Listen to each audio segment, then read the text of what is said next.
Subscribe कीजिए राजधानी educational group पचकोड़िया YouTube channel को, बेल आइकन दबाइए लेटेस्ट एजुकेशनल वीडियो सबसे पहले देखने के लिए और डाउनलोड कीजिए हमारा मोबाइल ऐप भी।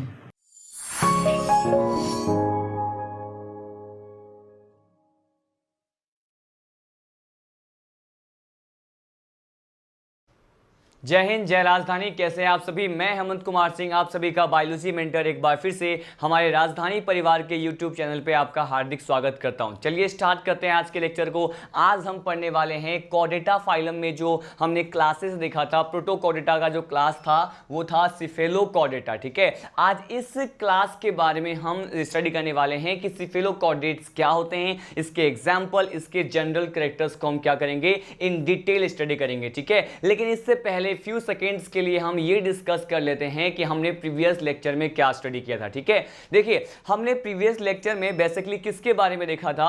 मैंने आपको प्रीवियस लेक्चर में जो है कॉर्डेटा फाइलम को किस तरह से पढ़ना है उसका एक सिस्टमेटिक तरीका बताया था, उसका एक चार्ट प्रोवाइड किया था। ठीक है, जिसमें आपने एक सीक्वेंस जाना था कि आखिर इस फाइलम को पढ़ने का हमारा इंडिविजुअल तरीका क्या रहेगा। ठीक है, अब देखिए इसी टॉपिक को कंटिन्यू करते हैं। हमने प्रीवियस लेक्चर में जो है प्रोटोकॉर्डेटा मतलब इनवर्टिब्रेटा या फिर एक क्रेनेटा जिसे कहा था, उसमें आने वाले यूकॉर्डेटा जो था, मैंने कहा जो बेसिकली यूरोकॉर्डेटा जो था, जिसे हम कहते हैं यूरो वर्ड, वहां पे क्या रिप्रेजेंट कर रहा था, यूरो वर्ड जो है वहां पे टेल को रिप्रेजेंट करता था। ठीक है, अब यूरोकॉर्डेटा को पढ़ने के बाद अब हम सीधे लीड करते हैं सिफेलोकॉर्डेटा के बारे में। ठीक है, अब ये सिफेलोकॉर्डेटा क्या होते हैं, इसके कौन कौन से जनरल कैरेक्टर्स हैं, हम यहां से आज के लेक्चर को स्टार्ट करने वाले हैं। ठीक है, देखिए मैं आपको बता दूं कि पहले कि अगर हम किसकी बात किए, यहां पर देखिए कुछ एक बेसिक बातें जो कल मैं आपको बताया था उसको वन मोर टाइम रिवाइज कर लें ताकि उन सभी चीजों को आप रिकॉल कर पाएं और कनेक्ट कर पाएं आज के लेक्चर के साथ। ठीक है,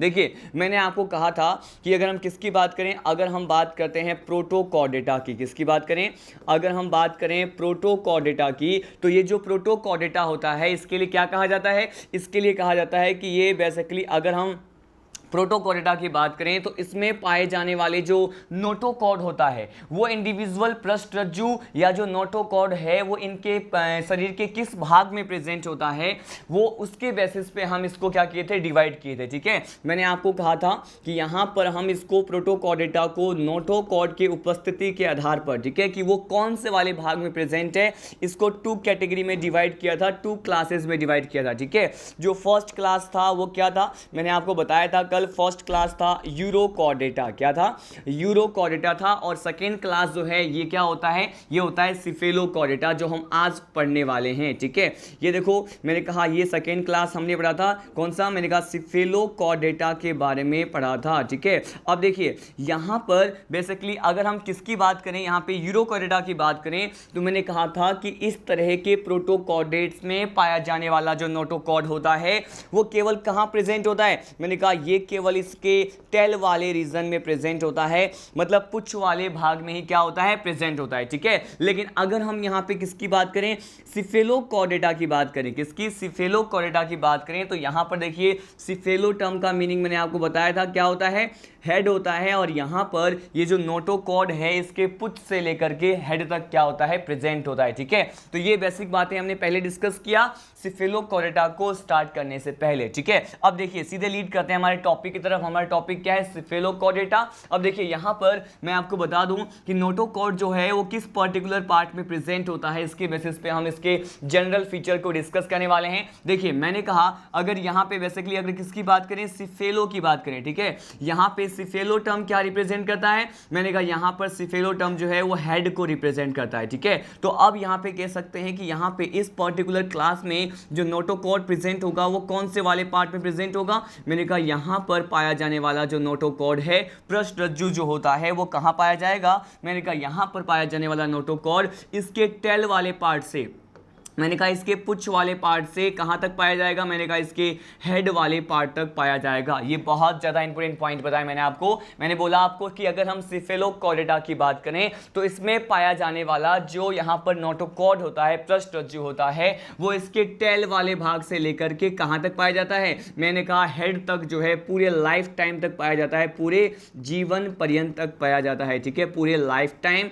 या फिर हम इसको कहते हैं पूरे जीवन पर्यंत तक पाया जाता है। ठीक है, तो हमने ये स्पेशल पॉइंट देखा। अब देखिए उसके बाद हम नेक्स्ट पॉइंट की तरफ लीड करते हैं। ये तो मैंने बताया कि on the presence of the notochord in which part, ठीक है, इसके बेसिस पे ही प्रोटोकॉर्डेटा को टू कैटेगरी में डिवाइड कर सकते हैं। एक तो होता है यूरोकॉर्डेटा, एक होता है सिफेलोकॉर्डेटा, ठीक है। इन सभी जनरल कैरेक्टर्स के बाद सीधे हम लीड करते हैं। मैंने आपको क्या कहा था कि सिफेलोकॉर्डेटा जो है इसे ही हम क्या कह रहे थे प्रीवियस लेक्चर में, इसे कहते हैं लैंसलेट। जब मैंने आपको चार्ट प्रोवाइड किया था वहां पर मैंने इस सिफेलोकॉर्डेटा को क्या कहा था, मैंने इसे लैंसलेट कहा था, ठीक है।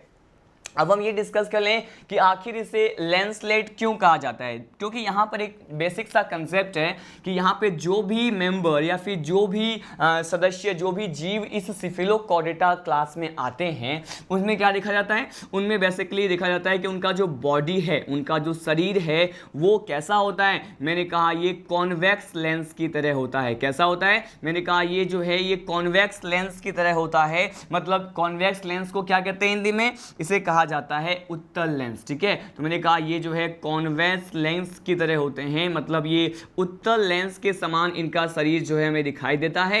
और इसी बेसिस पे हम इसको क्या कह सकते हैं, इसको हम कहते हैं लेंसलेट। क्या कहते हैं इसे लेंसलेट कहा जाता है। बहुत ज्यादा इंपॉर्टेंट पॉइंट है ये, ठीक है। जनरली ये पूछा जाता है कि लेंसलेट का एग्जांपल बताओ, तो लेंसलेट अगर आए तो सीधा इसका मीनिंग ये है कि वो सिफेलोकॉर्डेटा की बात कर रहा है, ठीक है। अब देखिए लेंसलेट का जो बॉडी है या फिर इसका जो शरीर है वो उत्तल लेंस के समान दिखाई देते हैं या कॉन्वेक्स लेंस के समान दिखाई देते हैं, इसलिए मैंने इसको क्या बोल दिया, इसको लेंसलेट बोल दिया, ठीक है। अब यहाँ पे नेक्स्ट कैरेक्टर को हम स्टडी करते हैं और हमें क्या पढ़ना होता है। देखिए यहाँ पर अगर हम किसकी बात करें, एक स्पेशल टाइप का स्ट्रक्चर प्रेजेंट होता है स्टूडेंट, इसे क्या कहते हैं, इसे कहा जाता है विल ऑर्गन। क्या कहते हैं इसे, मैंने कहा इसे कहा जाता है विल ऑर्गन। अगर ये विल ऑर्गन की बात करें कि इसमें पाया जाने वाला ये जो विल ऑर्गन होता है आखिर वो किस तरह से हेल्प करता है, कौन से प्रोसेस में हेल्प करता है, मैं आपको ये बताने वाला हूं, ठीक है। अगर हम यहाँ पे विल ऑर्गन की बात करते हैं तो इसमें पाया जाने वाला सिफेलोकॉर्डेटा में पाया जाने वाला विल ऑर्गन किस में हेल्प करता है, मैंने कहा ये फूड के इंजेशन में हेल्प करता है। किसमें, मैंने कहा ये जो है वो फूड के इंजेशन में, या फिर इसे ही क्या कहते हैं आपको पता है, इसे कहा जाता है भोजन के अंतर्ग्रहण में क्या करेगा, हेल्प करेगा। भोजन के अंतर्ग्रहण में ये क्या करते हैं, मतलब फूड पार्टिकल्स को इनसाइड द बॉडी लेने में विल ऑर्गन क्या होता है, रेस्पॉन्सिबल होता है, ठीक है। अब देखते हैं नेक्स्ट पॉइंट। नेक्स्ट पॉइंट भी बहुत ज़्यादा इंपॉर्टेंट है। हम यहाँ पे इसमें आखिर रेस्पिरेशन कैसे होता है हम इसकी बात करने वाले हैं। देखिए अगर यहाँ पे इस पर्टिकुलर क्लास के मेंबर में पाए जाने वाले श्वसन के प्रक्रिया के बारे में बात करें तो यहाँ पर ये जो रेस्पिरेशन होता है इसके लिए भी एक स्पेशल स्ट्रक्चर प्रेजेंट होते हैं। इसे क्या कहते हैं, इनमें श्वसन के लिए गिल्स प्रेजेंट होते हैं। क्या होते हैं, गिल्स प्रेजेंट होते हैं। गिल्स को ही क्या कहा जाता है, एज यू नो इसे ही कहते हैं ब्रेंकिया। क्या कहते हैं यहाँ पे, मैंने कहा इसे कहा जाता है ब्रेंकिया। और गिल्स जो होते हैं इसे हिंदी में क्या कहते हैं आपको ये भी पता है,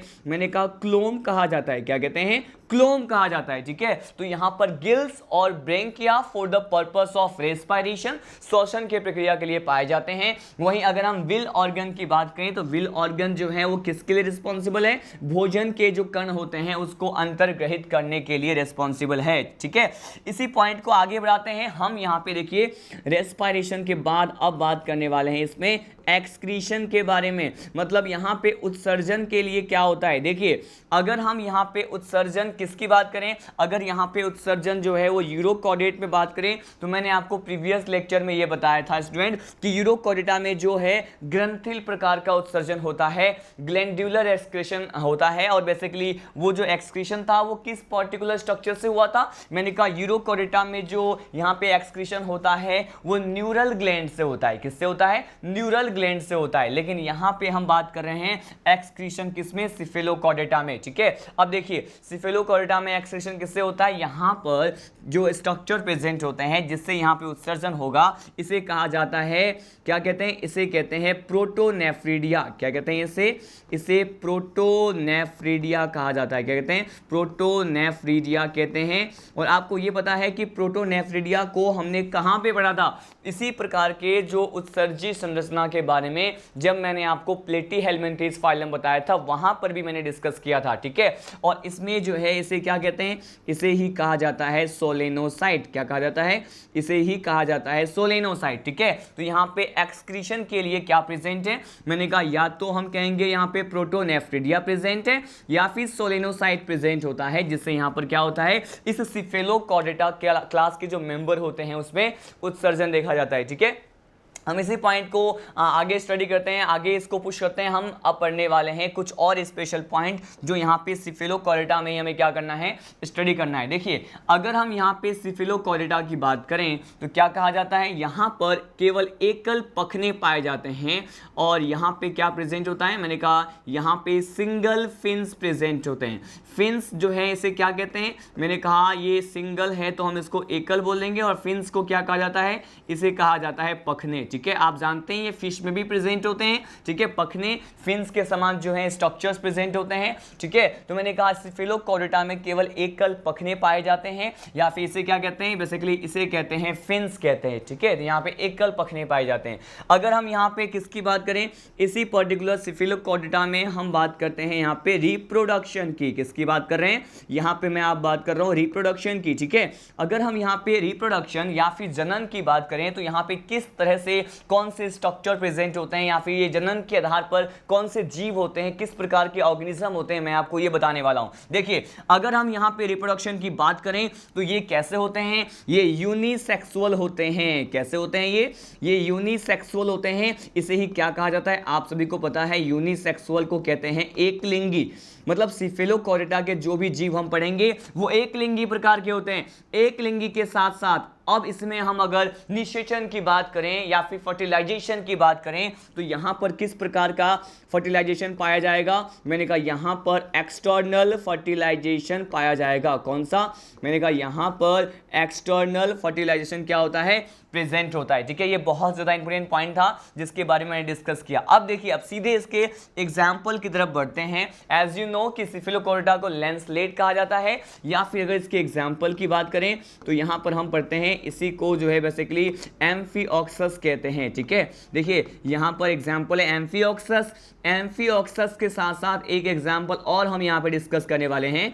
ये क्या होता है, ये होता है ब्रेंकियोस्टोमा। क्या होता है, ब्रेंकियोस्टोमा होता है। ठीक है, तो यहाँ पे दो एग्जाम्पल एम्फिओक्सस और ब्रेंकियोस्टोमा को क्या करना होता है, स्टडी करना होता है। ठीक है, लेकिन आपको मैं रिकॉल करवा दूं, अगर हम किसके एग्जाम्पल की बात कर रहे हैं, अगर हम यूरोकॉर्डेटा के एग्जाम्पल की बात करें तो आपने जो है प्रीवियस लेक्चर में देखा था, इसी में हार्डमानिया आता है, इसी में ही एसिडिया आता है, इसी में डोलियोलम आता है, और इसी में क्या आता है, इसी में साल्पा आता है। ठीक है, आपने ये सारे example in the previous lecture which generally belong to the Urochordata उसके बारे में डिटेल में स्टडी किया था। ठीक है, देखिए हमने यहाँ पे सिफेलोकॉर्डेटा में जो भी पॉइंट पढ़े हैं उसको मैं रिलेट कर रहा हूँ हमेशा किसके साथ, यूरोकॉर्डेटा के साथ। क्यों, क्योंकि ये रिलेशन बहुत ज़्यादा जरूरी है। दो चीज़ों को आपस में इंटर रिलेट करके, आपस में कंपेयर करके आपको जो है इन सारे पॉइंट्स को लर्न करना होगा, अदरवाइज आप जो है कंफ्यूज हो जाएंगे, भूल जाएंगे। ठीक है, वो रिकॉल नहीं हो पाएगा। अब देखिए यहाँ पर हम सीधे वन मोर टाइम डिस्कस करने वाले, रिवाइज करने वाले हैं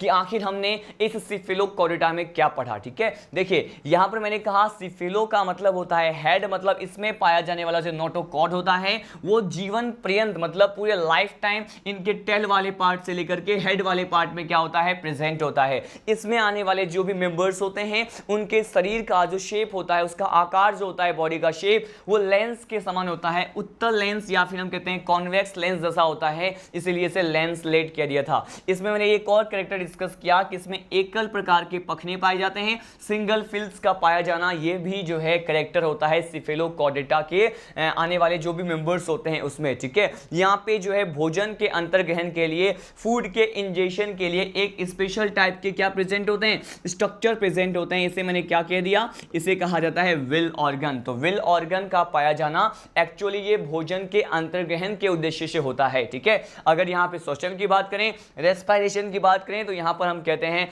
यहाँ पर क्या प्रेजेंट है, यहाँ पे गिल्स प्रेजेंट है, या फिर ब्रेंकिया प्रेजेंट होता है या फिर क्लोम पाया जाता है। ठीक है, अगर यहाँ पे हम किसकी बात करें, उत्सर्जन की प्रक्रिया के बारे में बात करें तो उत्सर्जन कैसे होता है, तो मैंने कहा ये प्रोटोनेफ्रिडिया से होता है, जिसे हम सोलेनोसाइट भी कहते हैं। मैंने आपको ये भी बताया था कि अगर हम प्रोटोनेफ्रिडिया या सोलेनोसाइट की बात करें तो इसी पर्टिकुलर उत्सर्जी संरचना के बारे में आपने प्लेटीहेल्मिन्थीज में भी पढ़ा था। ठीक है, अब देखिए अगर हम यहाँ पे जनन की बात करें, रिप्रोडक्शन की बात करें, तो यहाँ पे ये इसमें बाह्य निषेचन होता है। और ये कैसे होते हैं, ये एक लिंगी प्रकार के प्राणी होते हैं, सेक्सेस आर सेपरेट, दोनों ही प्रकार के जो सेक्स ऑर्गन होते हैं वो दो इंडिविजुअल अलग अलग जीवों में पाए जाएंगे। ठीक है, अगर मैं एग्जांपल की बात करूं, आपको दिख रहा है यहाँ पे एम्फियोक्सस और branchiostoma are the examples which generally belong to the which class, it is cephalochordates. ठीक है, हमने यहाँ पे स्टडी किया। अब सीधे लीड करते हैं, इसके बाद हमें जो नेक्स्ट टॉपिक पढ़ना है मैं उसमें आपको क्या बताऊंगा।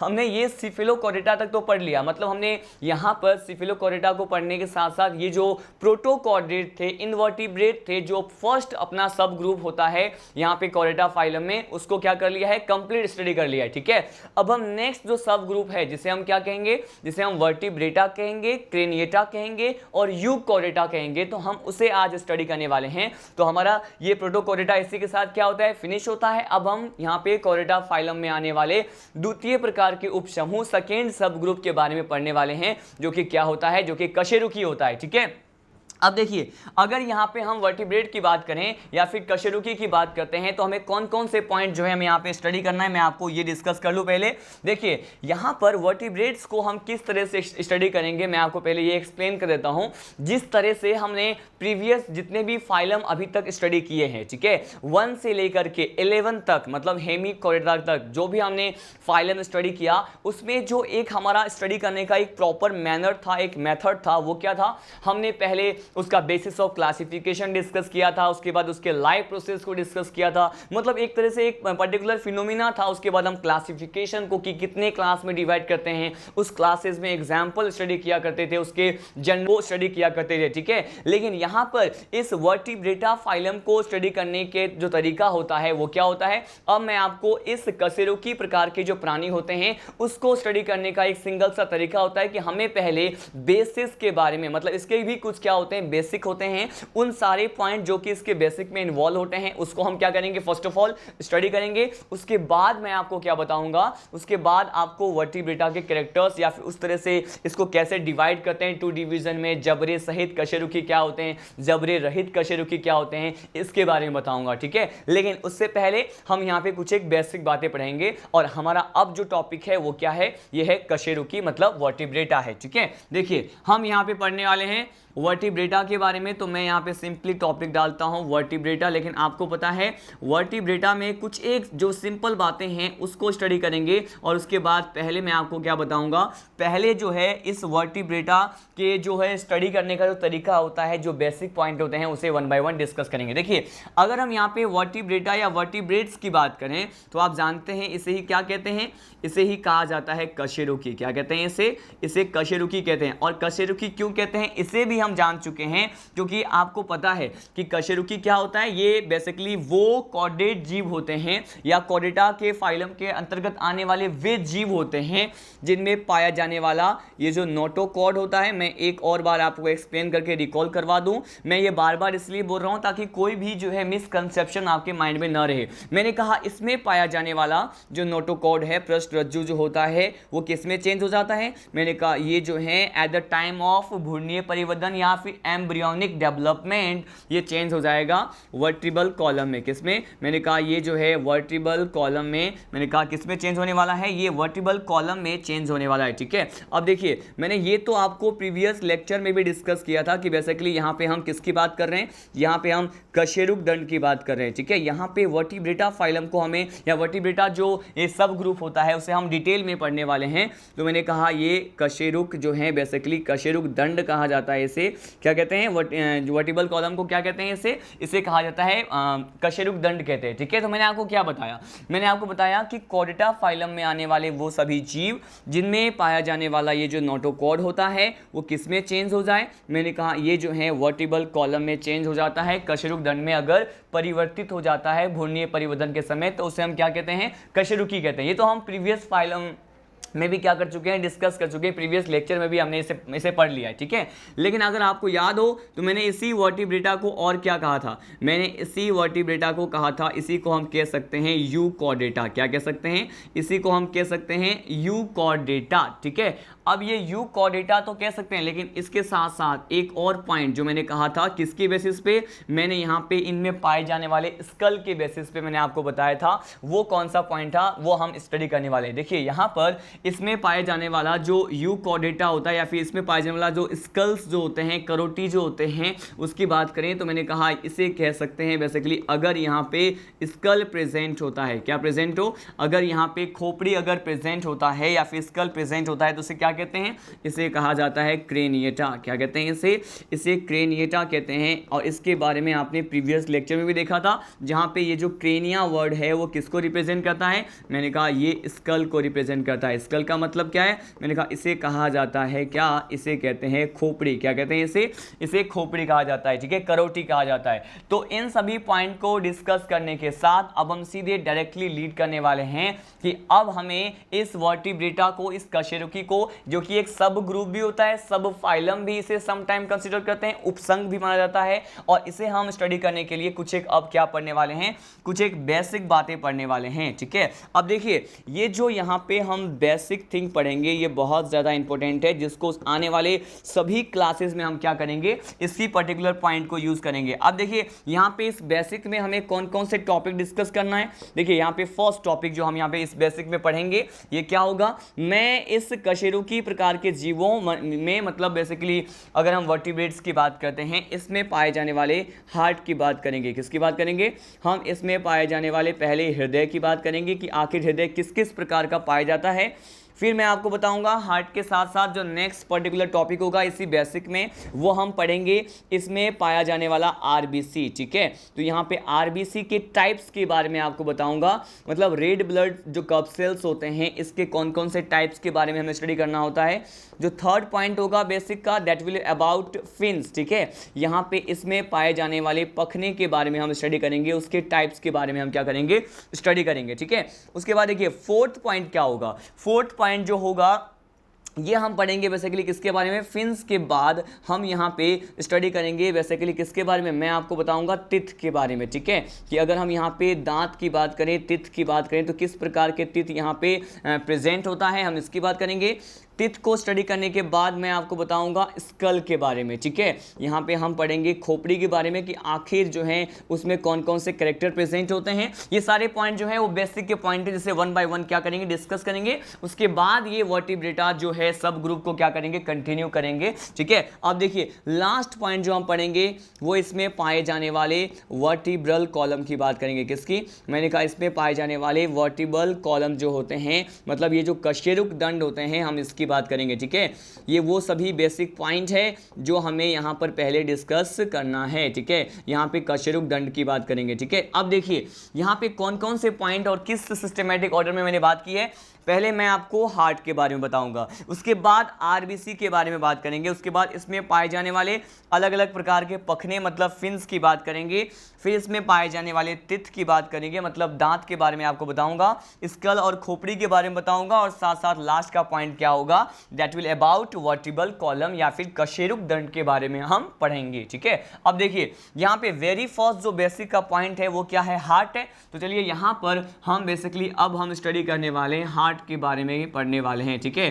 देखिए यहाँ पर हार्ट जो है हमारा कोई जो है बिल्कुल डिटेल में पढ़ने वाला टॉपिक नहीं है, बस हम उतना ही कंसेप्ट यहाँ पे हार्ट के बारे में पढ़ेंगे जिसको हमें यहाँ पर वर्टिब्रेटा को समझने के लिए यूज में लेना है। वैसे इंडिविजुअल ये जो हार्ट का टॉपिक होता है ये ह्यूमन फिजियोलॉजी में जब हम सर्कुलेटरी सिस्टम परिसंचरण तंत्र पढ़ते हैं वहां पे पढ़ाया जाएगा, ठीक है। यहाँ पर बस कुछ एक बेसिक बातें जो इस फाइलम में, इस कोरेटा फाइलम में समझने के लिए बहुत जरूरी है उसकी बात करें। देखिए आप जानते हैं कि ये हार्ट क्या है, हृदय क्या होता है। हार्ट जो होता है एक पंपिंग मशीन होता है। क्या होता है, मैंने कहा ये जो हार्ट होता है वो बेसिकली क्या है, मैंने कहा it is a pumping machine होता है। एक मस्कुलर बैग जैसा स्ट्रक्चर होता है, ठीक है, एक पेशीय थैली के समान स्ट्रक्चर स्ट्रक्चर है जो कि पंप करता रहता है, ठीक है, विद इन द टाइम, समय के साथ साथ, इसीलिए इसको हम पंपिंग मशीन कहते हैं। लेकिन पंपिंग मशीन के साथ साथ यहाँ पर जो है हार्ट के बारे में क्या डिस्कस करने वाले हैं। आपको ये पता है कि हार्ट जो है उसमें कुछ क्या प्रेजेंट होते हैं, हृदय में कोष्ठ पाए जाते हैं, कुछ एक चेंबर्स पाए जाते हैं, ठीक है,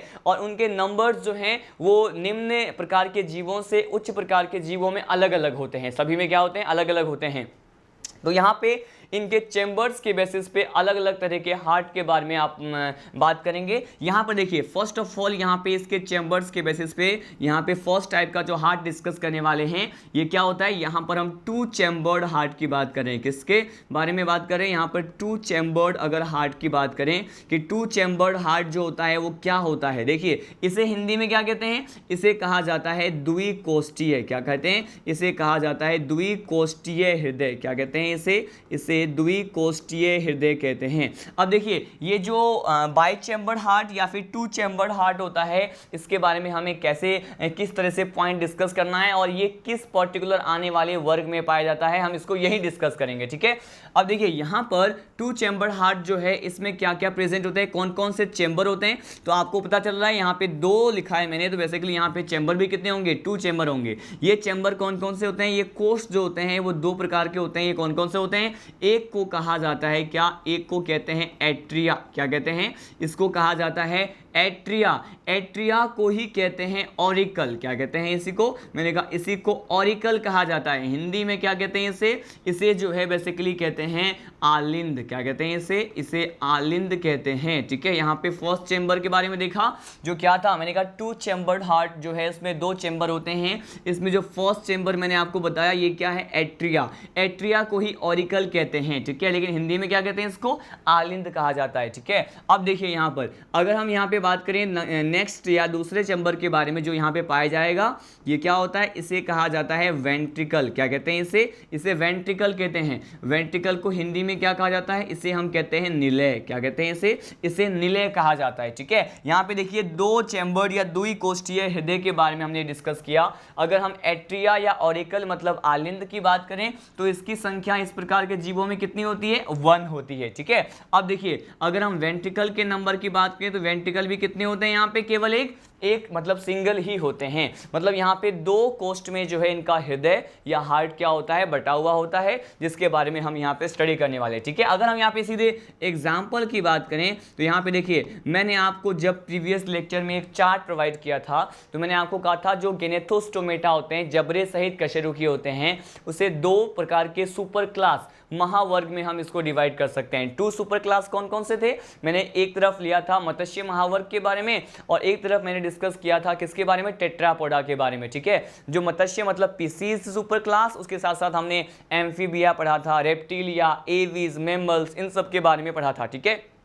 उसी में से देखने वाले हैं कि आखिर वो जो 5 प्रकार के सुपर क्लास थे, जो महावर्ग थे, आखिर यहाँ पे किस पर्टिकुलर सुपर क्लास में 2 चैम्बर्ड हार्ट प्रेजेंट होता है। देखिए, अगर हम किसकी बात करें, अगर हम यहाँ पे पीसीज की बात करते हैं, पाइसिस की बात करते हैं, जिसे क्या कहते हैं आप जानते हैं, इसे कहते हैं मत्स्य महावर्ग। क्या कहते हैं इसे, पीसीज जो सुपर क्लास होता है इसे कहते हैं मत्स्य महावर्ग कहा जाता है। और ये पीसीज में किस तरह का हार्ट प्रेजेंट होगा, मैंने कहा यहाँ पर जो है 2 चैम्बर्ड हार्ट या द्विकोष्ठीय प्रकार के हृदय पाए जाते हैं, ठीक है। अब देखिए, इसी को हम नेक्स्ट पर्टिकुलर टॉपिक में हम सबमिट करते हैं। यहाँ पे क्या है, बेसिकली हमारा जो अब नेक्स्ट टॉपिक है, इसी हार्ट में अब हम पढ़ने वाले हैं 3 चैम्बर्ड हार्ट के बारे में। किसके बारे में, अब मैं आपको बताऊंगा कि अगर हम किसके बारे में पढ़ें, 3 चैम्बर्ड हार्ट के बारे में पढ़े तो 3 चैम्बर्ड हार्ट क्या होता है, इसी को कहा जाता है त्रिकोष्ठीय हृदय। क्या कहते हैं इसे कहते हैं त्रिकोष्ठीय हृदय कहते हैं। अब ये त्रिकोष्ठीय हृदय क्या होता है, मैं आपको ये एक्सप्लेन कर दूं। देखिए,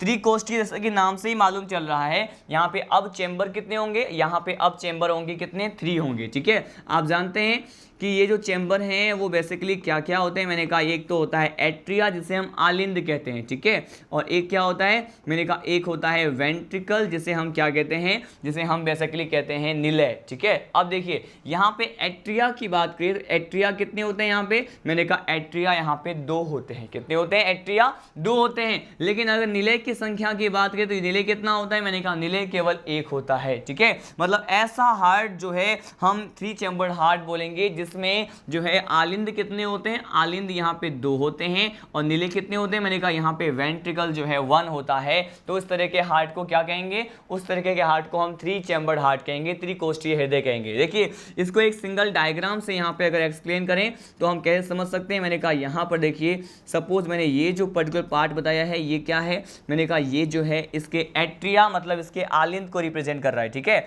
और यहाँ पर देखिए ये वाला जो पार्ट होता है ये इसके किसको रिप्रेजेंट कर रहा है, ये जो पार्ट है ये इसके निलय को रिप्रेजेंट कर रहा है, ठीक है। अब देखिए यहाँ पर हम क्या डिस्कस करते हैं कि सपोज ये क्या है, ये एट्रिया है, ये भी क्या है, मैंने कहा ये भी एट्रिया है, तो ए से रिप्रेजेंट कर दिया, जैसे हिंदी में क्या कहते हैं, आलिंद कहते हैं, ठीक है।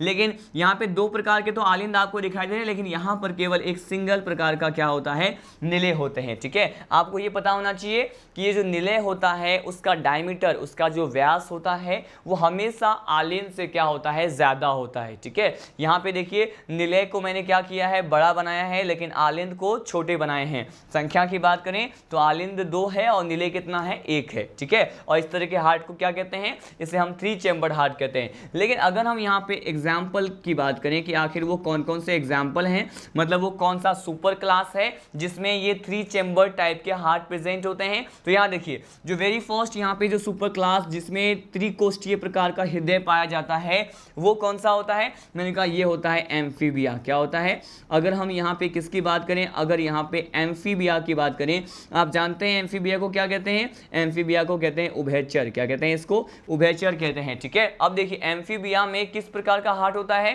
3 चैम्बर्ड हार्ट होता है। अगर यहाँ पे सेकेंड एग्जाम्पल की बात करें तो ये कौन सा है, मैंने कहा ये जो सेकेंड एग्जाम्पल जिसके बारे में पढ़ रहे हैं ये है बेसिकली रेप्टाइल्स, ठीक है। यहाँ पे रेप्टाइल्स या फिर सरीसृप जो महावर्ग होता है उसमें भी क्या होता है, मैंने कहा यहाँ पे देखिए ये जो सरीसृप महावर्ग है इसमें भी 3 चैम्बर्ड हार्ट प्रेजेंट होता है, ठीक है। लेकिन यहाँ पे इंपॉर्टेंट थिंग क्या है जो हमें जानना है, यहाँ पे रेप्टाइल्स में सभी मेंबर्स में 3 चैम्बर्ड हार्ट प्रेजेंट नहीं होता, यहाँ पर एक्सेप्शन भी होता है, ठीक है। और हम इस एक्सेप्शन की बात करते हैं, हम यहाँ पे किसकी बात करने वाले हैं, हम यहाँ पे अपवाद की बात करने वाले हैं कि आखिर वो कौन सा अपवाद है जो कि बेसिकली 3 चैम्बर्ड हार्ट को नहीं रखता। बाकी सभी मेंबर जो रेप्टाइल्स के होते हैं उसमें त्रिकोष्ठीय प्रकार का हृदय होगा, लेकिन एक सिंगल में नहीं होगा। वो क्या है, मैंने कहा यहाँ पर जब हम स्टडी करेंगे क्रोकोडाइल के बारे में, ठीक है। क्रोकोडाइल मतलब मगरमच्छ की अगर बात करें, क्रोकोडाइल या फिर मगरमच्छ की बात करते हैं तो ये जो क्रोकोडाइल होता है इसमें मैंने कहा किस प्रकार का हृदय होता है, मैंने कहा यहाँ पर 3 चैम्बर्ड हार्ट नहीं होता है, यहाँ पे अपवाद स्वरूप यहाँ पे किस प्रकार का हार्ट होता है, मैंने कहा यहाँ पे 4 चैम्बर्ड हार्ट होता है। कितना होता है, मैंने कहा यहाँ पे 4 चैम्बर 4 कोष्ठीय हार्ट जो है अपवाद स्वरूप रेप्टाइल्स के एक मेंबर जिसे हम कहते हैं क्रोकोडाइल यहाँ पर प्रेजेंट होता है, ठीक है। अब देखिए 3 चैम्बर हार्ट किसमें था, एम्फीबिया मतलब उभयचर में था, इसके साथ साथ रेप्टाइल्स में भी था, सरीसृप में भी था, ठीक है। अब इसी पर्टिकुलर पॉइंट को हम क्या करते हैं, कंटिन्यू करते हैं। हम यहाँ पे 3 चैम्बर हार्ट के बारे में स्टडी कर चुके हैं, अब हम यहाँ पे देखने वाले हैं हमारा जो ये पर्टिकुलर थर्ड जो टॉपिक है इसी में ही हार्ट में ही अब हम पढ़ने वाले हैं किसके बारे में, अब हम पढ़ने वाले हैं 4 चैम्बर्ड हार्ट के बारे में, ठीक है। यहाँ पे अगर हम 4 चैम्बर्ड हार्ट की बात करें मतलब यहाँ पे किसकी बात कर रहे हैं, जिसमें 4 प्रकार के क्या हो कोष्ठ पाए जाते हैं, ठीक है। लेकिन ये होते क्या हैं आपको पता है, मैंने कहा ये हो सकते हैं आलिंद जिसे क्या कहते हैं, जिसे एट्रिया कहते हैं, हिंदी में मैंने वहाँ लिख दिया है आलिंद। और देखिए ये क्या हो सकते हैं, अगेन ये हो सकते हैं वेंट्रिकल। क्या हो सकते हैं ये वेंट्रिकल हो सकते हैं। लेकिन यहाँ पर अगर हम आलिंद की बात करते हैं तो आलिंद की संख्या कितनी होती है, इस प्रकार के जो 4 कोष्ठीय जो हृदय है यहाँ पे आलिंद 2 होते हैं और निलय कितने होते हैं, मैंने कहा निलय भी यहाँ पर कितने होते हैं, 2 होते हैं। इस प्रकार से हृदय में 4 कोष्ठ पाए जाते हैं, 4 प्रकार के चैम्बर यहाँ पे क्या होते हैं, प्रेजेंट होते हैं, ठीक है। एट्रिया पे वेंट्रिकल की बात की, एक डायग्राम के थ्रू यहाँ पे एक्सप्लेन करते हैं कि आखिर ये किस तरह से प्रेजेंट होगा। देखिए मैंने कहा ये जो 4 कोष्ठ होते हैं 4 चैम्बर होता है वो कुछ इस तरह से यहाँ पे प्रेजेंट होता है। मैंने कहा यहाँ पर देखिए बेसिकली मैंने कहा ये आपको कितने चैम्बर दिखाई दे रहे हैं, मैंने कहा यहाँ पे 4 चैम्बर होते हैं। और यहाँ पे ऊपर वाले जो दो चैम्बर है वो किसको रिप्रेजेंट करता है? मैंने कहा ये किसको रिप्रेजेंट कर रहा है? ये दोनों एट्रिया है, क्या है? ये आलिंद को रिप्रेजेंट कर रहा है। लेकिन यहाँ पर नीचे वाले जो चैम्बर हैं जिनका व्यास ज़्यादा होता है वो किसको रिप्रेजेंट करता है? मैंने कहा जिसका व्यास ज़्यादा है वो किसको रिप्रेजेंट कर रहा है? निलय को रिप्रेजेंट कर रहा है। मतलब ये क्या है? वेंट्रिकल होते हैं। तो दो तो वेंट्रिकल है और दो क्या यहाँ पे ऑरिकल या फिर एट्रिया आलिंद होते हैं। तो चार प्रकार के यहाँ पे क्या होते हैं?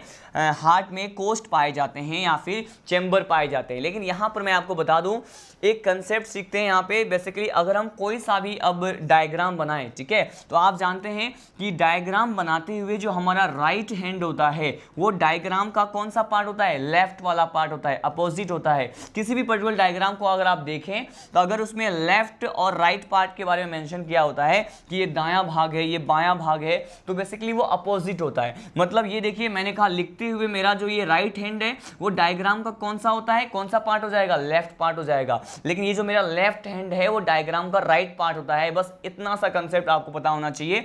जब हम ह्यूमन फिजियो में बहुत सारे डायग्राम पढ़ेंगे तो वहां पर इसी कंसेप्ट को यूज किया जाता है हर डायग्राम में, कि अगर जो हमारा जो बेसिकली ये जो राइट हैंड है वो बेसिकली जो डायग्राम होता है उसका लेफ्ट पार्ट होता है। तो देखिए यहाँ पर अगर मैं ये बात करूं, दो प्रकार के एट्रिया, दो प्रकार के वेंट्रिकल तो होते हैं, लेकिन कौन सा एट्रिया राइट एट्रिया है, कौन सा लेफ्ट एट्रिया है, इसकी बात करने वाले हैं। तो ये मेरा राइट हैंड है, तो राइट हैंड वाले पार्ट को हम क्या कहेंगे? लेफ्ट वाला पार्ट होगा वो डायग्राम का। मैंने कहा ये क्या है? मैंने कहा ये जो एल है, एल रिप्रेजेंट कर रहा है लेफ्ट को। क्या रिप्रेजेंट कर रहा है? मैंने कहा ये लेफ्ट को रिप्रेजेंट कर रहा है। तो ये वाला पार्ट एल हो गया। ये वाला जो है अपना राइट हैंड है, तो ये जो है इसका, इस डायग्राम का ये वाला पार्ट भी क्या होगा? लेफ्ट वाला पार्ट होगा। ठीक है, अब देखते हैं तो ये दोनों वाला पार्ट क्या है हमारा? ये लेफ्ट हैंड वाला पार्ट है, तो डायग्राम का कौन सा पार्ट हो गया? ये राइट वाला पार्ट हो गया। तो मैंने कहा बेसिकली ये क्या हो गया? ये राइट हो गया। ठीक है, जस्ट अपोजिट लगाना है कि जो हमारा राइट हैंड वाला पार्ट है वो डायग्राम का लेफ्ट वाला पार्ट था, इसीलिए मैंने इसे जो है एल से रिप्रेजेंट किया। ठीक है, लेकिन जो हमारा लेफ्ट हैंड वाला पार्ट होता है वो डायग्राम का राइट पार्ट होता है,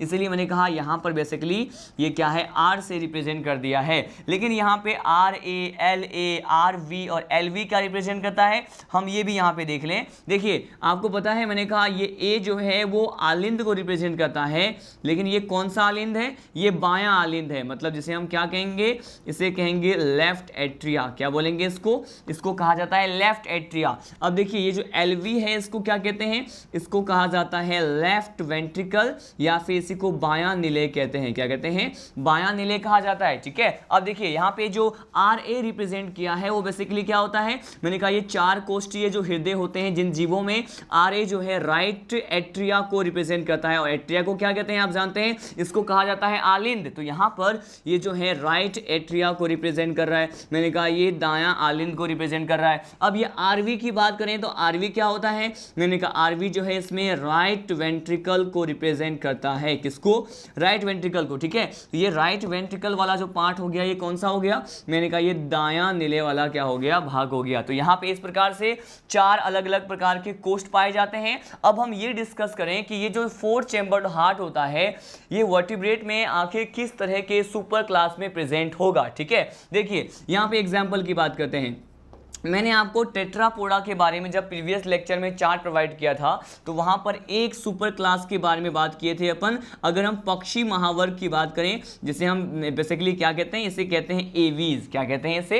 एवीज सुपर क्लास की बात करें। एवीज के साथ साथ हमने वहां पे ममेलिया सुपर क्लास की बात की थी। ठीक है, अगर यहाँ पे ममेलिया सुपर क्लास की बात करें या फिर एवीज सुपर क्लास की बात करें, मतलब पक्षी वर्ग और स्तनधारी वर्ग की बात करते हैं, तो इन दोनों का जो हार्ट होता है वो किस प्रकार का होता है? मैंने कहा इनका हार्ट जो है वो 4 चैम्बर्ड हार्ट होता है। 4 कोष्ठीय प्रकार के इसमें हृदय पाया जाता है, जहां पे निलय भी कितने होते हैं? 2 होते हैं। आलिंद भी कितने होते हैं? 2 होते हैं। ठीक है, हमने ये स्टडी किया। लेकिन साथ साथ आपने यहाँ पे जो है एक एक्सेप्शन भी देखा था, जो कि रेप्टिलिया का एक मेंबर जो होता है मगरमच्छ मतलब क्रोकोडाइल शो करता है। इसमें अपवाद स्वरूप जो है 3 चैम्बर्ड हार्ट न पाकर इसमें क्या होता है? इसमें भी यहाँ पे 4 चैम्बर्ड हार्ट ही क्या होता है? है, प्रेजेंट होता है। ठीक है, तो यहाँ पर हमने जो इस वर्टिब्रेट फाइलम को जो स्टडी करना है, सब फाइलम को हमें क्या करना है, स्टडी करना है। इसका जो बेसिक पॉइंट में जो फर्स्ट पॉइंट मैंने आपको बताया वो किसके बारे में था, ये हार्ट के बारे में था, कि आखिर ये कॉरिडा फाइलम में जो आने वाले ये सुपर क्लास है, एवीज, ममेलिया या पीसीज है या फिर एम्फीबिया और रेप्टाइल्स है, इसको जब हम पढ़ेंगे तो इस तरह के टर्म्स को मैं यूज करूंगा। मैं कहूंगा कि बेसिकली जब मैं आपको पढ़ाऊंगा एवीज तो मैं कहूंगा इसमें आने वाले जीवों में जो हार्ट होते हैं वो कैसे होते हैं, 4 चैम्बर्ड हार्ट होते हैं। तो बस वहां पे मुझे बार बार बताना नहीं पड़ेगा, क्योंकि यहां पर इस बेसिक पॉइंट में हम इन सभी चीजों को क्या कर चुके हैं, स्टडी कर चुके हैं। ठीक है, तो बस जनरली आप क्विक जो है माइंड जो है अप्लाई कर पाएंगे कि अगर हम बात करें किसकी, अगर हम बात करें सपोज कि उभयचर में हृदय कैसा मिलेगा, तो यहीं से मालूम चल रहा है कि उभयचर मतलब एम्फीबिया जो है, इसमें पाया जाने वाला जो हार्ट होता है वो 3 चैम्बर्ड होता है। सपोज जब हम पढ़ेंगे पीसीज महावर्ग के बारे में, तो यहाँ पे दिख रहा है आपको कि 2 चैम्बर्ड हार्ट जो होता है वो पीसीज सुपर क्लास में क्या होता है, प्रेजेंट होता है। ठीक, अब इसी टॉपिक को हम कंटिन्यू करते हैं। हमारा जो बेसिक का जो सेकेंड पॉइंट होता है, जिसे हम क्या कहते हैं, इसे हम आरबीसी कहते हैं। क्या कहते हैं इसे आरबीसी कहते हैं। हम ये देखने वाले हैं कि आखिर ये जो कशेरुकी प्रकार के जीव होते हैं उसमें आरबीसी हमें किस किस प्रकार के पाए जाते हैं या फिर किस किस प्रकार के देखने को मिलेंगे, हम इसकी बात करें, मतलब रेड ब्लड कप सेल्स की बात कर रहे हैं। ठीक है, अब देखिए हम जो पढ़ने वाले हैं, हमारा जो नेक्स्ट टॉपिक है ये है आरबीसी एंड इट्स टाइप। ठीक है, टाइप्स ऑफ आरबीसी के बारे में सेकेंड बेसिक पॉइंट है हमारा, ये क्या है, RBC and it's type, RBC and its types. ठीक है, मतलब यहाँ पे आरबीसी के अलग अलग प्रकार के बारे में मैं आपको बताने वाला हूँ। ये भी कंसेप्ट बहुत ज़्यादा इंपॉर्टेंट है। आरबीसी को क्या कहते हैं आपको पता है, आरबीसी को क्या कहते हैं, इसी को कहा जाता है रेड ब्लड कप सेल्स। क्या कहते हैं, यहाँ पे रेड ब्लड कप सेल्स कहते हैं। ठीक है, यहाँ पर रेड ब्लड कप सेल्स बोला है मैंने, कप सेल्स को हिंदी में कहते हैं कणिकाएं, लेकिन किसी किसी बुक में आपको देखने को मिलेगा यहाँ पे सेल्स लिखा होता है। तो रेड ब्लड सेल्स तो बिल्कुल कैजुअल सा है, एक्चुअली में रेड ब्लड जो सेल्स होते हैं कोशिकाओं में कणिकाएं होते हैं। ठीक है, जो बिल्कुल माइक्रो साइज के होते हैं, सूक्ष्म आकार के होते हैं। तो यहाँ पे रेड ब्लड सेल्स से ज़्यादा उपयुक्त होगा कि हम इसको क्या बोलें, रेड ब्लड कप सेल्स बोलें, मतलब लाल रक्त कणिकाएं बोलना ज़्यादा सही रहेगा कोशिकाओं की बजाय। ठीक है, तो ये देखिए यहाँ पर मैंने कहा ये जो है बेसिकली आरबीसी को हमने कह दिया ये क्या है, रेड ब्लड कप सेल्स हैं। अब हम ये देखने वाले हैं कि आखिर इस प्रकार के इस सब फाइलम के जो मेंबर्स होते हैं वर्टिब्रेटा के, उसमें किस किस प्रकार के आरबीसी के पाए जाने की संभावनाएं हैं, उनके टाइप्स के बारे में यहाँ पे स्टडी करते हैं। ठीक है, देखिए यहाँ पे मेजरली हम 3 टाइप्स के आरबीसी की बात करेंगे, 3 प्रकार के आरबीसी के पाए जाने की यहाँ पे संभावनाएं हैं। ये कौन कौन से हैं, हम यहाँ पे ये देखते हैं। देखिए फर्स्ट टाइप का जो आरबीसी इसमें प्रेजेंट होता है, इसे क्या कहते हैं, इसे कहा जाता है स्टूडेंट बेसिकली जो हमारा फर्स्ट टाइप है कि आरबीसी कैसा हो। मैंने कहा कुछ जीव यहाँ पे कुछ ऑर्गेनिज्म ऐसे होते हैं जिसका आरबीसी कैसा होता है, मैंने कहा यहाँ पर ओवल होता है। कैसा होता है, मैंने कहा ये ओवल होता है। ओवल के साथ साथ ये कैसा होता है, मैंने कहा ये नॉन न्यूक्लिएटेड होता है। कैसा होता है, ये नॉन न्यूक्लिएटेड होता है। तो हम ये बात कर लें कि आखिर ये ओवल क्या है या फिर नॉन न्यूक्लिएटेड क्या होते हैं। देखिए ओवल को हिंदी में कहा जाता है अंडाकार, मतलब इसका शेप क्या हो, मैंने कहा हो सकता है कुछ एक जीवों में पाए जाने वाले आरबीसी का शेप कैसा हो, अंडाकार हो, मतलब ओवल हो। ठीक है, और उसमें केंद्रक नहीं पाए जाते तो हम इसको क्या कहेंगे, इसे कहेंगे केंद्रक विहीन। क्या कहेंगे, इसे हम कहेंगे केंद्रक विहीन आरबीसी। ठीक है, तो हमारा जो आरबीसी का जो फर्स्ट कैटेगरी है, फर्स्ट टाइप है, प्रथम प्रकार के आरबीसी जो यहाँ पर जीवों में पाए जा सकते हैं इस वर्टिब्रेटा में, ये क्या हो सकते हैं, हो सकता है कुछ जीवों में ओवल और ये जो नॉन न्यूक्लिएटेड जो यहाँ पे आरबीसी होते हैं वो पाए जा सकते हैं। ठीक है, यहाँ पे पहले कैटेगरीज की बात कर लेते हैं, सेकेंड कैटेगरी बात करते हैं।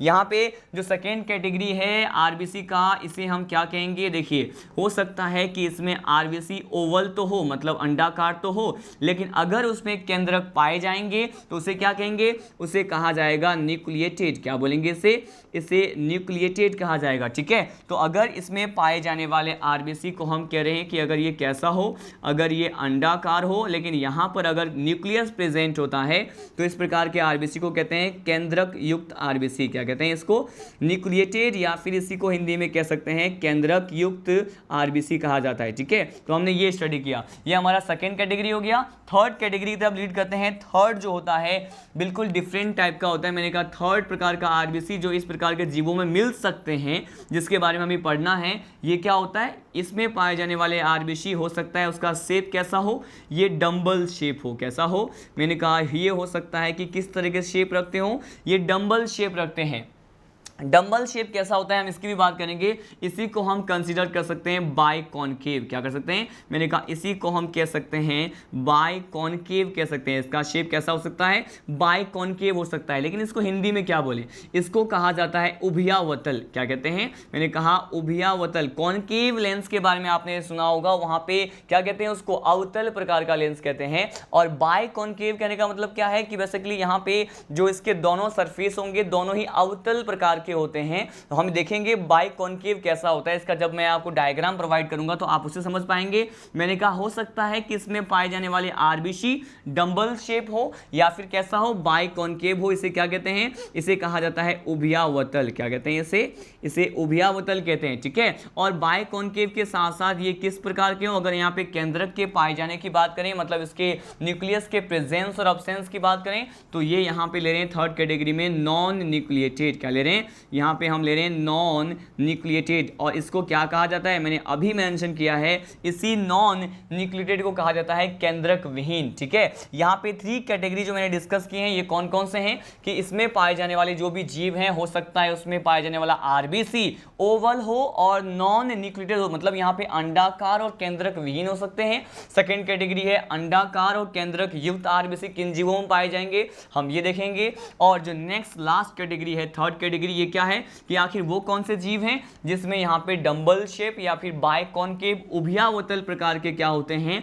आरबीसी मिलते हैं और साथ साथ ये केंद्रक विहीन हो। ठीक है, यहाँ पे 3 कैटेगरी के बारे में हमने यहाँ पे देखा। अब 1 बाय 1 इन सभी की बात करते हैं। ठीक है, फर्स्ट कैटेगरी के बारे में स्टडी करते हैं। फर्स्ट कैटेगरी क्या है, फर्स्ट कैटेगरी है यहाँ पे जब आरबीसी कैसा हो, ओवल हो। तो देखिए ओवल शेप के बारे में आप जानते हैं, इस तरह से मैंने कहा ये मैंने क्या कर दिया, सपोज यहाँ पे इसका आरबीसी इस तरह से ओवल शेप में होता है। ठीक है, लेकिन यहाँ पर क्या नहीं है, मैंने कहा यहाँ पर इस तरह के आरबीसी में न्यूक्लियस प्रेजेंट नहीं है, तो मैंने कहा न्यूक्लियस यहाँ पे एब्सेंट है। ठीक है, इसके डायग्राम को देखते हैं, सेकेंड कैटेगरी के डायग्राम को देखें, ये भी कैसा है, मैंने कहा ये भी कैसा है, ओवल है, मतलब अंडाकार है। लेकिन यहाँ पर अब इसमें क्या प्रेजेंट है, मैंने कहा सपोज यहाँ पे क्या प्रेजेंट है, न्यूक्लियस प्रेजेंट है, केंद्रक प्रेजेंट है, तो हम इसको इस तरह से रिप्रेजेंट कर सकते हैं। ठीक है, अब देखते हैं थर्ड कैटेगरी। थर्ड कैटेगरी जो है मैंने कहा ये है उभयावतल प्रकार का आरबीसी, मतलब इसका शेप कैसा होगा, देखिए इसका जो शेप होता है वो डंबल शेप होता है। डंबल जो अपन यूज़ करते हैं टाइम ऑफ जो है, अगर हम जिम करते टाइम जिस तरह के डंबल्स को यूज़ करते हैं उसका शेप कुछ ऐसा ही होता है, वो भी उभयावतल ही दिखाई देता है, बाई कॉनकेव नेचर का होता है। ठीक है, अब देखिए मैंने कहा हो सकता है कि आरबीसी का शेप ऐसा हो, लेकिन इसमें भी क्या एब्सेंट हो, मैंने कहा यहाँ पर न्यूक्लियस क्या होता है, एब्सेंट होता है, तो इसको कह सकते हैं केंद्रक विहीन या फिर इसी को कह सकते हैं नॉन न्यूक्लिएटेड। ठीक है, यहाँ पे 3 कैटेगरी के लिए अलग अलग डायग्राम मैंने आपको बताया। अब हम सीधे लीड करते हैं कि आखिर वो कौन कौन से एग्जाम्पल हैं जिसे हम यहाँ पे तीनों ही कैटेगरी में डिस्कस करने वाले हैं। ठीक है, देखिए अगर हम पहले ओवल और केंद्रक विहीन प्रकार की कैटेगरी की बात करें तो यहाँ पर कौन कौन से आएंगे, मैंने कहा यहाँ पर जो एग्जाम्पल आते हैं इसी में आते हैं पिसीज। मैंने कहा यहाँ पर क्या आते हैं, मैंने कहा यहाँ पर पिसीज महावर्ग आता है, मतलब जो मत्स्य महावर्ग के जो भी होते हैं, फिशेज जो होते हैं, मछलियों में पाए जाने वाले जो आरबीसी होते हैं वो कैसे होते हैं,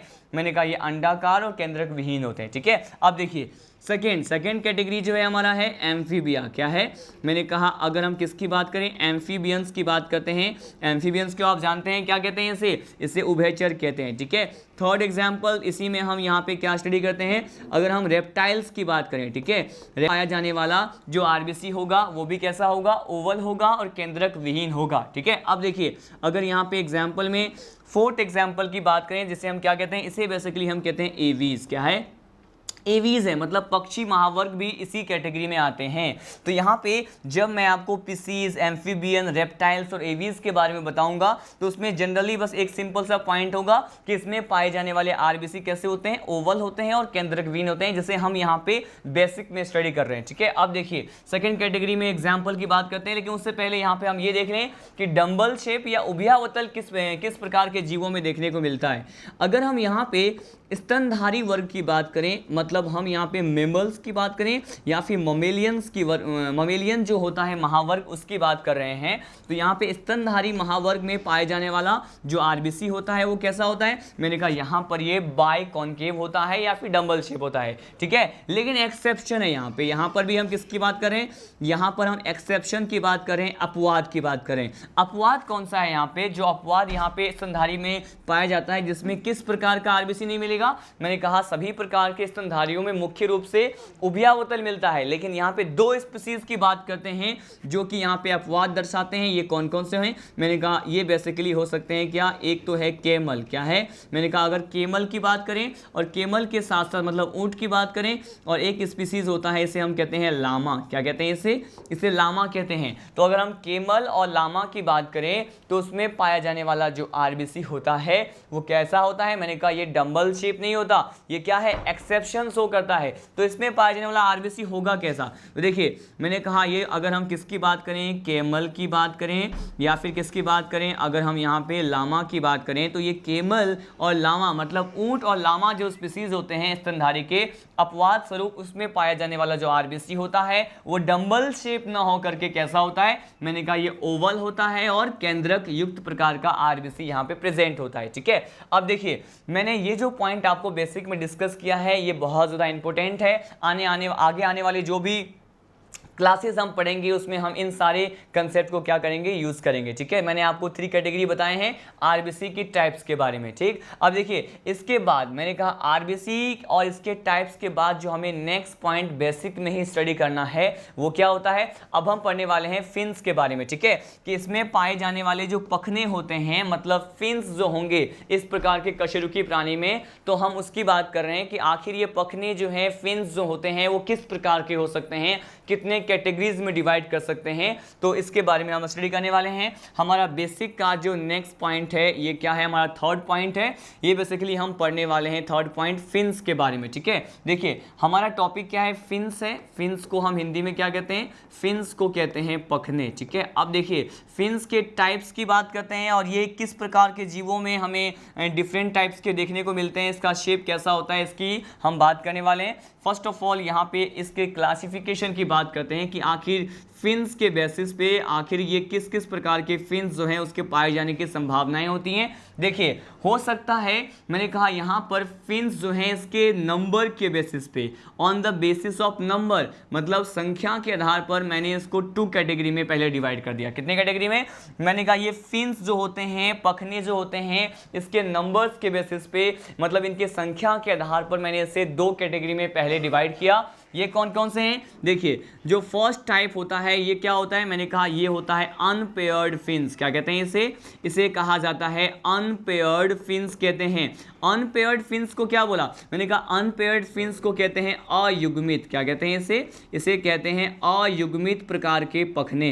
अयुग्मित कहने का मतलब क्या है, अयुग्मित को ही हम ये कह सकते हैं कि अगर पखने कैसे हो, एकल हो, मतलब कैसे हो, मैंने कहा सिंगल पखने या फिर यहाँ पे एकल पखने की बात करें तो ये हमारा फर्स्ट कैटेगरी हो गया, ठीक है, जिसे मैंने कहा ये फर्स्ट कैटेगरी है। हो सकता है कि इसमें पाए जाने वाले इन जीवों में पाए जाने वाले पखनों की संख्या कितनी हो, फिन्स यहाँ पे केवल एक हो तो हम कहेंगे इसे अनपेयर्ड फिन अयुग्मित पखने कहेंगे या इसे एकल पखने कहेंगे, ठीक है। इसी के नंबर के बेसिस पे मैंने कहा ये बेस कौन सा था, ये था हमारा इसके नंबर, ठीक है। फिन्स के नंबर कितने होते हैं मतलब इसकी संख्या के आधार पर हम यहाँ पे क्या करें, डिवाइड करें, लिख दिया मैंने यहाँ पे नंबर्स के बेसिस पे। सेकेंड कैटेगरी की बात करते हैं, हो सकता है कि अगर यहाँ पे फिन्स कितने हो, मैंने कहा हो सकता है यहाँ पे फिन्स 2 हैं तो इसे क्या कहेंगे, इसे हम कहेंगे पेयर्ड फिन्स, क्या कहेंगे इसे कहा जाएगा पेयर्ड फिन्स या फिर इसको हम हिंदी में क्या बोल सकते हैं, इसको कहा जाता है युग्मित प्रकार के पखने, ठीक है।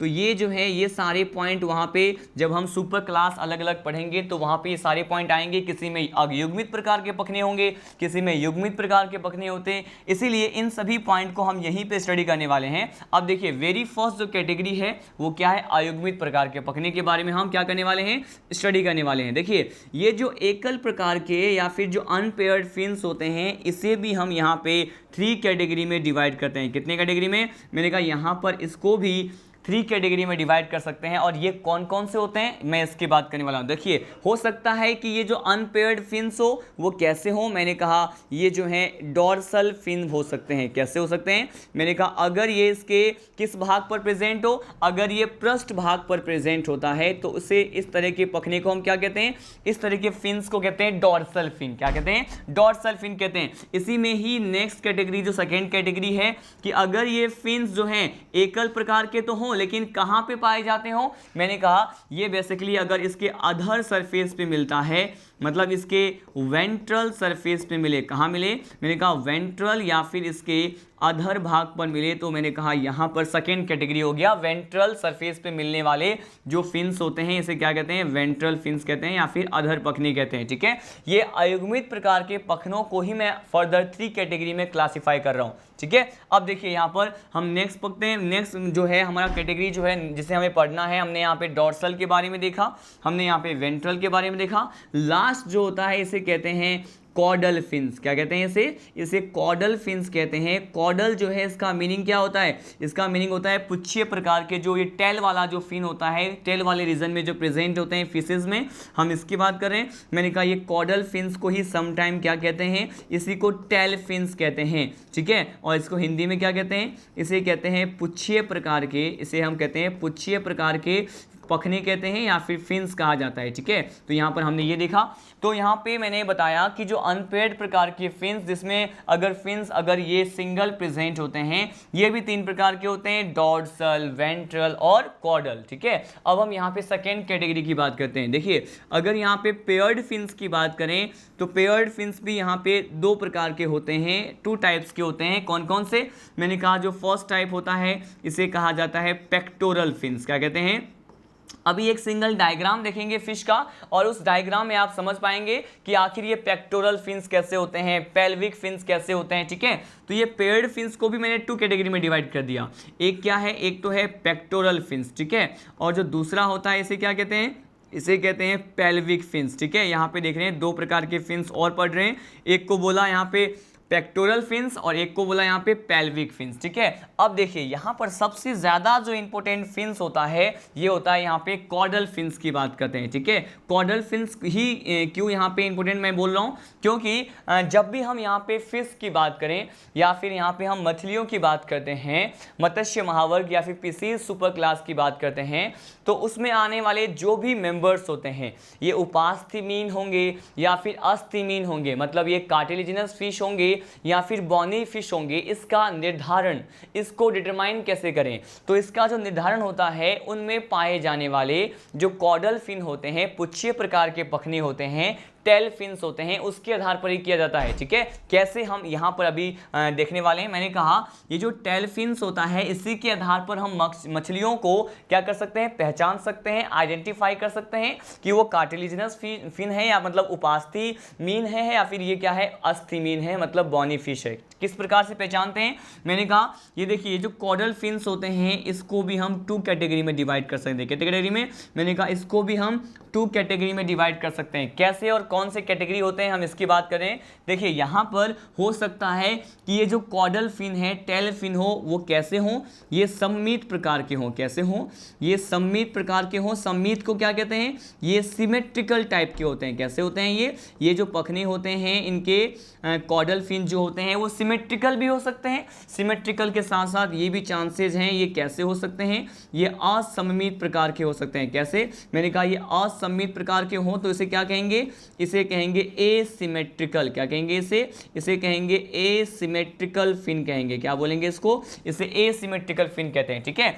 लेकिन देखिए यहाँ पर जो सबसे ज़्यादा कॉम्प्लेक्स और टेक्निकल टर्म जो यूज़ करते हैं सिमेट्रिकल प्रकार के या सम्मित प्रकार के पखनों के लिए, इसे क्या कहते हैं स्टूडेंट, इसे कहा जाता है होमोसर्कल। क्या कहते हैं इसे कहा जाता है होमोसर्कल प्रकार के फिन कहते हैं। और यहाँ पे होमो क्या रिप्रेजेंट करता है, मैंने कहा यहाँ पर जो होमो होता है वो इसके सिमिलर मतलब सेम प्रकार के पखनों को रिप्रेजेंट करता है। होमो का मीनिंग क्या होता है, समान प्रकार के। ठीक है, और ये जो असम्मित प्रकार के पखने होते हैं इसे क्या कहा जाता है, देखिए यहाँ पर अगर हम यहाँ पे असममित प्रकार के पखनों की बात करें तो ये जो है बेसिकली इसके लिए जो जिस टर्म का यूज़ करते हैं इसे कहते हैं हेटेरोसर्कल। क्या कहते हैं इसे कहा जाता है हेटेरोसर्कल कहते हैं। ठीक है, अब देखिए ये हेटेरोसर्कल और होमोसर्कल किस आधार पे बोल रहे हैं, ये मछलियों में पाए जाने वाले जो टेल फिन्स होते हैं उसको मैंने 2 कैटेगरी में डिवाइड कर दिया।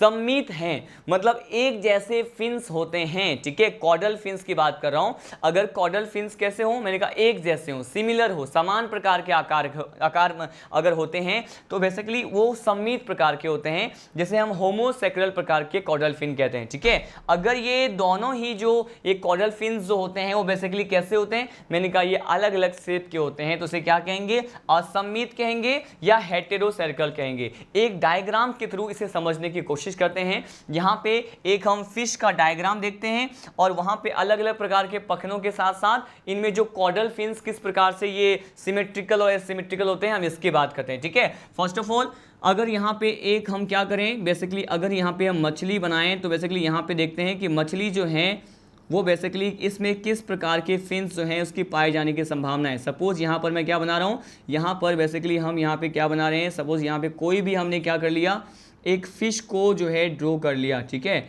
अब देखिए यहाँ पर मैंने कहा सपोज ये कोई फ़िश है। ठीक है, इस फिश के ऊपर जो है क्या क्या प्रेजेंट होता है हम इसको बना लेते हैं। मैंने कहा सपोज ये आई वाला पार्ट बनाया, ये इसका ओपरकुलम है और आप जानते हैं इसके ऊपर क्या प्रेजेंट होते हैं, शल्क पाए जाते हैं। ठीक है, तो मैंने यहाँ पर इसके ऊपर पाए जाने वाले शल्क मतलब ये जो स्केल्स लाइक स्ट्रक्चर होते हैं इसकी भी बात कर ली है। ठीक है, और ये यहाँ पे कुछ इस प्रकार से क्या प्रेजेंट होते हैं, पखने प्रेजेंट होते हैं। ठीक है, तो ये देखिए मैंने ये जो बनाया है बेसिकली ये फिश है और इस फिश की बात करते हैं कि यहाँ पर अलग अलग पखने किस तरह से प्रेजेंट होते हैं। देखिए ये जो फिश है इसके डायग्राम का ये वाला जो भाग होता है ये इसका डॉर्सल सरफेस है। क्या है, मैंने कहा ये इसका डॉर्सल या इसके पृष्ठ वाले भाग को रिप्रेजेंट कर रहा है। ठीक है, लेकिन इसका जो नीचे वाला भाग है ये कौन सा भाग है, मैंने कहा ये इसके वेंट्रल या फिर अधर वाले भाग को दर्शा रहा है। कौन से भाग को, इसके वेंट्रल या फिर अधर वाले भाग को दर्शा रहा है। ठीक है, अब देखिए अगर इसमें पाया जाने वाला जो फिन होता है अगर इस तरह से डॉर्सल वाले भाग में प्रेजेंट होते हैं तो ये हमारा फिन कौन सा हो गया, ये हमारा हो गया डॉर्सल फिन। ये कौन सा है, मैंने कहा ये डॉर्सल फिन हो गया। ठीक है, लेकिन अगर ऐसे फिन की बात करें जो इसके अधर मतलब इसके वेंट्रल सरफेस पे मिलते हैं, ठीक है, तो इस पखने को क्या कहेंगे, इसे हम कहेंगे अधर पखने या फिर इसे हम कहेंगे वेंट्रल फिन कहेंगे। ठीक है, ये आपने देखा। अब देखिए अगर हम कॉर्डल फिन की बात करते हैं तो कॉर्डल फिन मतलब पुच्छ वाले भाग की तरफ होगा, टेल पार्ट जो है आपको ये दिख रहा है। ठीक है, तो मैंने कहा ये जो है किसी भी फिश को जो है अगर बात करें इसके टेल पार्ट की बात करें तो ये कौन सा फिन है, मैंने कहा ये इसके टेल फिन को रिप्रेजेंट करता है, जिसको क्या कहते हैं, इसे ही हम कहते हैं कॉर्डल फिन। क्या कहते हैं इसे कॉर्डल फिन भी कहा जाता है। ठीक है, तो हमने यहाँ पे टेल फिन या फिर कॉर्डल फिन की बात की है। अब देखिए अब मैं आपको क्या बताने वाला हूँ कि अगर यहाँ पर जो युग्मित प्रकार के पखने होते हैं अगर उसकी बात करें कि आखिर ये जो युग्मित प्रकार के पखने किस प्रकार से पाए जाते हैं, देखिए यहाँ पर बेसिकली ये जो पार्ट होता है यहाँ पर कुछ ऐसे फिन प्रेजेंट होते हैं और यहाँ पर भी कुछ इस तरह से यहाँ पे फिन प्रेजेंट होते हैं। ठीक है, इस फिन की बात करें तो यहाँ पर इसको क्या कहा जाएगा, मैंने कहा इसको कहा जाएगा पेक्टोरल फिन। क्या कहेंगे इसको हम कहते हैं पेक्टोरल फिन। ठीक है, और ये वाला जो फिन आपको दिख रहा है इसे क्या कहते हैं, इसे हम कहते हैं पेल्विक फिन। क्या कहते हैं इसे,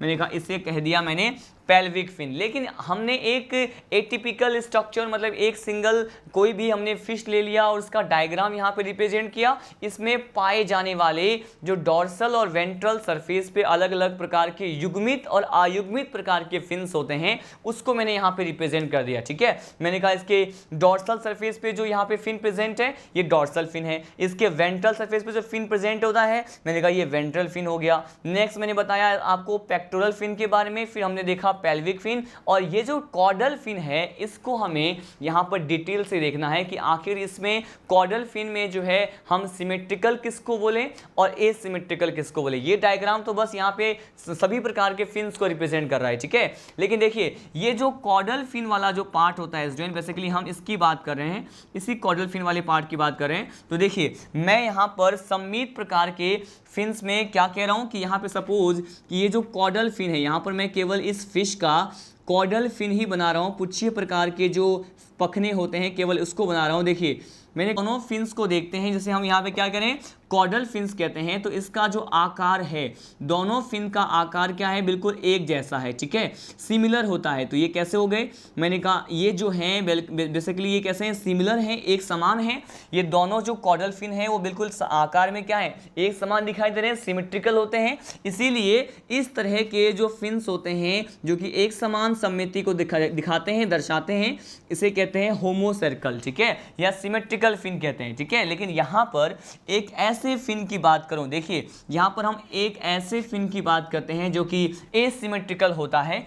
इसका भी एक डायग्राम यहाँ पे हम ले रहे हैं। बेसिकली सपोज ये जो है बेसिकली ये कौन सा पार्ट होता है, मैंने कहा ये जो है फिश का कॉर्डल फिन बना रहा हूँ, और ये देखिए ये इस तरह से अगर फिन प्रेजेंट होते हैं, यहाँ पर आप देख रहे हैं कि ये दोनों जो फिन्स होते हैं, जो कॉर्डल फिन्स है यहाँ पे, वो बिल्कुल भी एक समान आकार के नहीं हैं। एक शॉर्ट है तो एक क्या है, लॉन्ग है, ठीक है, एक छोटा है तो एक क्या है, बड़ा है। और इस तरह से मैंने कहा क्या इसकी सममिति एक जैसी है, मैंने कहा नहीं, ये बिल्कुल भी एक जैसे सिमेट्री को नहीं रखते हैं, ये एसिमेट्रिकल होते हैं। मतलब इसे क्या कहते हैं, इस तरह के फिन्स को इसे कहा जाता है हेटेरोसर्कल। क्या कहते हैं इसे हेटेरोसर्कल कहा जाता है, ठीक है। सबसे ज्यादा इंपॉर्टेंट पॉइंट था ये। अब देखिए यहाँ पे दोनों प्रकार के मतलब सिमेट्रिकल और एसिमेट्रिकल प्रकार के फिन का डायग्राम मैंने क्या कर दिया, रिप्रेजेंट कर दिया। और इसके डायग्राम के बाद अब हम ये देखें कि आखिर ये जो सिमेट्रिकल फिन होता है वो किस प्रकार के फिश में पाया जाएगा। देखिए सिमेट्रिकल प्रकार के जो फिन्स होते हैं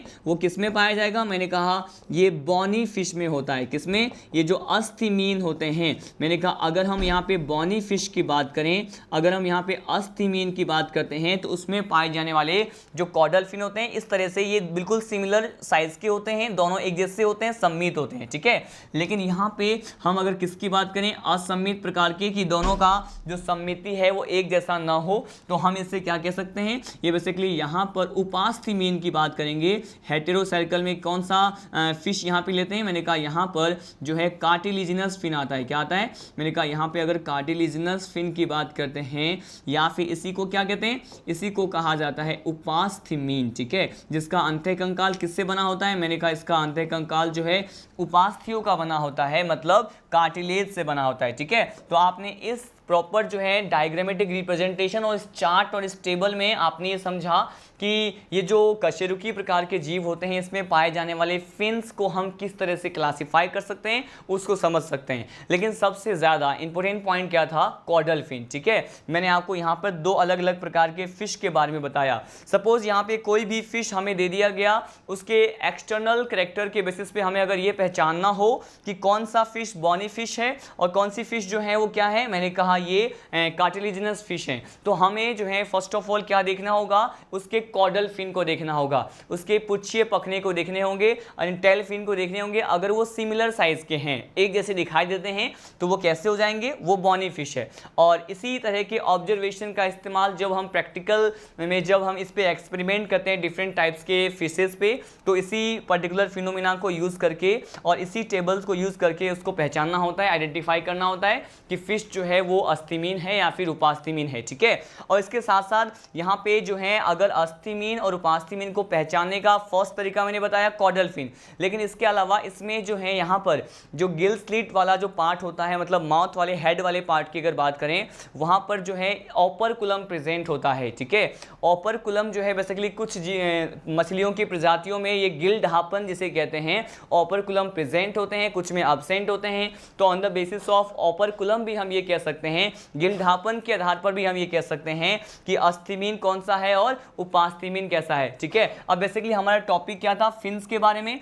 तो हमने यहाँ पे वर्टिब्रेट जो यहाँ पे होते हैं, कशेरुकी प्राणी होते हैं, उसको समझने के लिए 3 बेसिक पॉइंट को हमने डिटेल में स्टडी किया, ठीक है। हमने पहले हार्ट मतलब इसमें पाए जाने वाले हृदय के अलग अलग प्रकार के बारे में स्टडी किया, उसके एग्जाम्पल्स मैंने आपको बताए। उसके बाद मैंने आपको बताया कौन से, मैंने कहा आपको, मैंने इरेथ्रोसाइट मतलब आरबीसी के बारे में बताया था, और यहाँ पर हमने इसमें अलग अलग प्रकार के पखनों के बारे में देखा। इसके साथ साथ हमने इनिशियल लेक्चर जो स्टार्ट किया था वो था सिफेलोकॉर्डेटा से, ठीक है। यहाँ पर जो नेक्स्ट लेक्चर होगा उसमें हम क्या पढ़ेंगे, इन 3 बेसिक पॉइंट के बाद जो हम पढ़ते हैं टिथ कैसा होता है, हम दांत के बारे में पढ़ेंगे। उसके साथ साथ इसमें जो स्कल होता है, ठीक है, मतलब करोटी किस प्रकार के होते हैं, मोनोकोंडाइलिक क्या होता है, डाइकोंडाइलिक क्या होता है, इसके बारे में हम डिस्कस करेंगे, ठीक है। तो ये नेक्स्ट लेक्चर जो है अगेन बेसिक के बारे में होगा, और साथ साथ हम इसको एग्नेथा जो डिवीजन होता है, जबड़े रहित जो कशेरुकी होते हैं, उसके बारे में भी डिस्कस करेंगे, ठीक है। तब तक के लिए जय हिंद, जय राजधानी।